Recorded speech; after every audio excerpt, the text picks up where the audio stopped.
Good afternoon. आज हम पढ़ेंगे मुगल साम्राज्य। कल हमने पढ़ा था पानीपत की पहली लड़ाई हुई थी, किस किस के बीच में हुई थी? इब्राहिम लोदी और बाबर के बीच में, ठीक है। और उसमें इब्राहिम लोदी हार गया था और उसी लड़ाई में वो मारा गया था। और इसी के साथ ही दिल्ली सल्तनत जो थी उसका जो था वो काल खत्म हो गया और एक नए युग, एक नए साम्राज्य का जो था वो एक शुरुआत हुई। और वो कौन थे? मुगल, ठीक है। अब देखो, पहले हम मुगलों का जो है वो फैमिली ट्री पढ़ लेते हैं, ठीक है। सबसे पहले किसने डाली थी ये नींव मुगल साम्राज्य की? बाबर ने। अब देखो, बाबर के कितने बेटे थे? देखो, बेटे तो बहुत थे, लेकिन हम पढ़ते वही जिन्होंने इतिहास में कुछ योगदान दिया हो, ठीक है। सबसे पहले हुमायूं, ठीक है, हुमायूं। फिर उसके बाद कामरान, हिंदाल और अस्करी। कौन कौन थे बाबर के बेटे? हुमायूं, कामरान, हिंदाल और अस्करी। अब देखो, हुमायूं के कितने बेटे थे? आगे कौन कौन थे हुमायूं के बच्चे? याद है कुछ? अकबर और कौन था? अकबर। उसके बाद कौन था? बताओ जल्दी। उसके बाद कौन था? एक ही था, अकबर। एक ही नहीं था, अकबर बहुत है, लेकिन हम अकबर ही पढ़ेंगे क्योंकि फेमस अकबर ही था, ठीक है। अब अकबर के कौन थे? मुराद, दानियाल और एक था आपका सलीम, जो जहांगीर के नाम से सिंहासन पर बैठा था, ठीक है। उसके बाद देखो, सलीम के कितने बच्चे थे? सबसे पहले खुर्रम, और इसका नाम क्या था? शाहजहां, ठीक है। उसके बाद और कौन था इसका बेटा? दारा, परवेज। फिर और कौन था? खुसरो और शहरयार, ठीक है। ये थे इनके बेटे। अब देखो, जहांगीर के बाद जो था खुर्रम शाहजहां गद्दी पर बैठा था, तो देखो शाहजहां के कितने बेटे थे?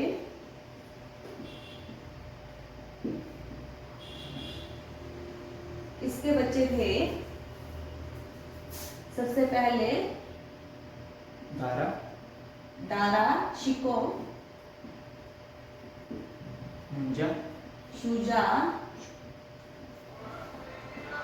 इसका भी एक बेटा मुराद था, अब ये मत बोलना मुराद पीछे भी पड़ा है। और उसके बाद क्या था? औरंगजेब,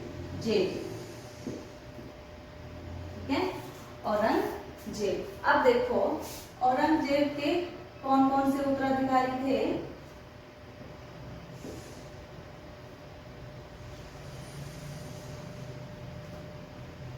औरंगजेब का सबसे पहले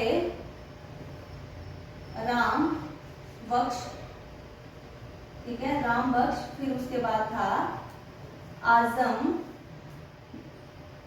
अकबर प्रथम और एक था बहादुर शाह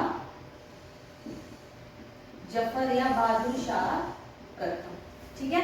फिर इसके बहुत सारे बच्चे थे, जैसे नीरकुशर, फरकुशर, रबीदौला, ठीक है, आलम शाह और उसके बाद बहादुर शाह जफर इसके, ठीक है। जो हमारा अंतिम मुगल सम्राट था, अंतिम मुगल शासक या मुगल सम्राट, अहमद शाह अब्दाली।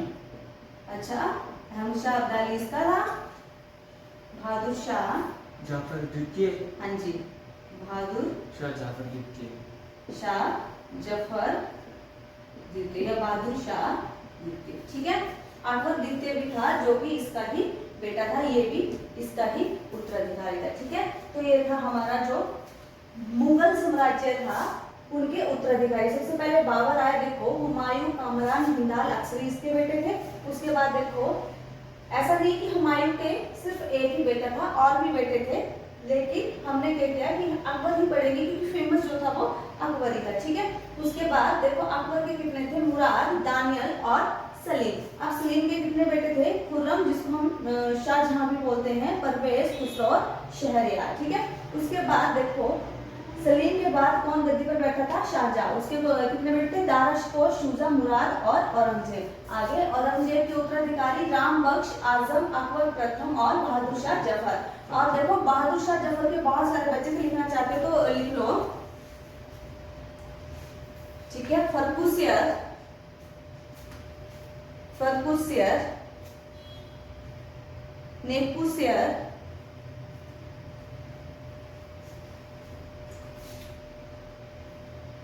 ठीक है। उसके बाद शाह आलम, शाह आलम और बहादुर शाह जफर द्वितीय, ठीक है। ये था इनका स्ट्रक्चर, ठीक है। आपको ये अगर बातें याद होगी तो आपके लिए पढ़ना बहुत इजी हो जाएगा, ठीक है। कौन किसका उत्तराधिकारी, देखो बाबर का उत्तराधिकारी हुमायूं था, हुमायूं का अकबर, अकबर का सलीम, सलीम का शाहजहां, शाहजहां का कौन बना, औरंगजेब, शाहजहां का औरंगजेब और औरंगजेब का बहादुर शाह जफर, और फिर लास्ट हमारा कौन था, बहादुर शाह जफर द्वितीय, ठीक है।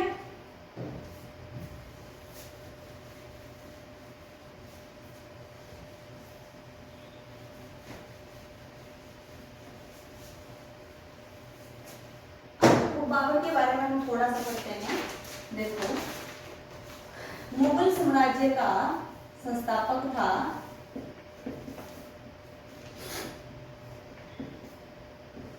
संस्थापक कौन था, बाबर, ठीक है।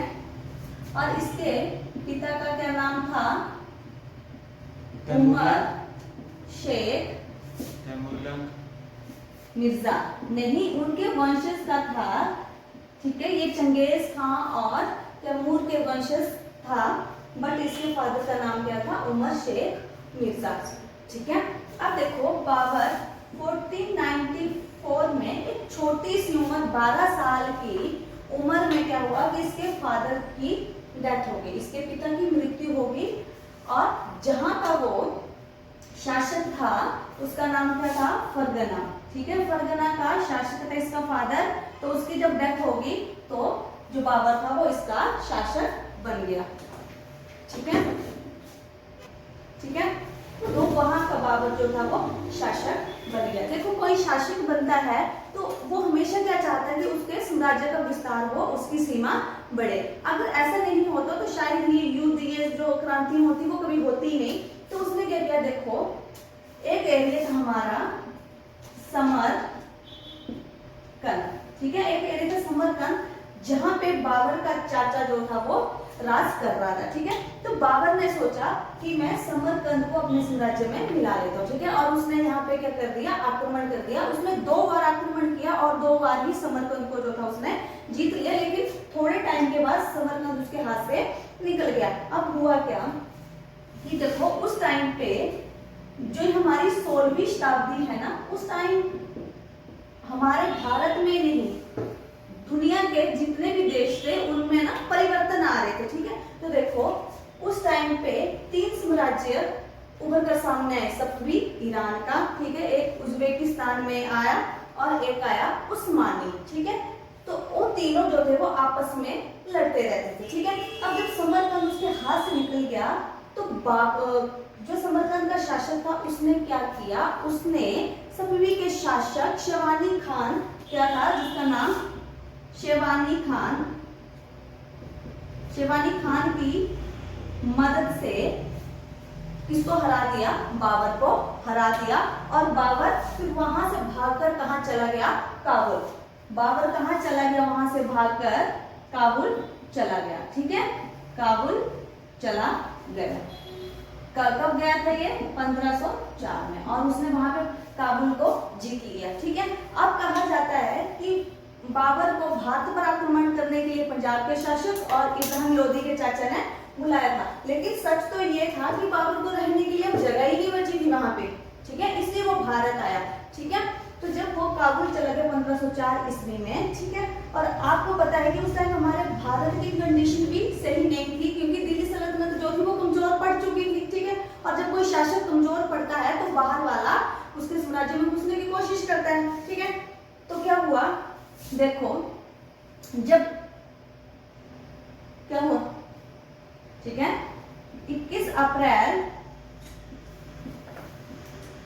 1526 में बाबर की भारत में एंट्री होती है पानीपत के प्रथम युद्ध में। ठीक है, कब?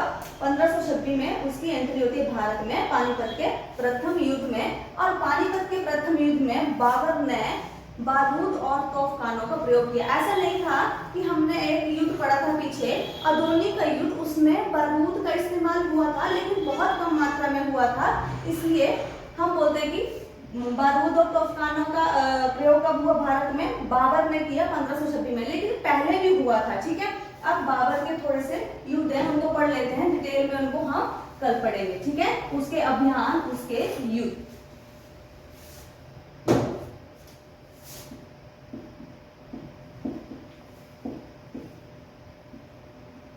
ठीक है, बाबर के युद्ध। देखो बाबर ने, देखो ये कितने 1526 में आया था भारत में और 1530 में इसकी मृत्यु हो गई थी। तो देखो 4 साल में इसने कितने सारे युद्ध कर दिए। सबसे पहले 1526 कौन सा था? पानीपत का युद्ध। अब देखो ये युद्ध किसके बीच हुआ? इब्राहिम लोदी और बाबर के बीच में, जिसमें किसकी हार हुई थी? इब्राहिम लोदी की। उसके बाद हुआ खानवा का युद्ध। खानवा का युद्ध इसके बीच में हुआ बाबर और राणा सांगा के बीच, जिसमें किसकी हार हुई? राणा सांगा की। ठीक है, तीसरा युद्ध हुआ हमारा चंदेरी का युद्ध। ठीक है, ये किसके बीच हुआ था?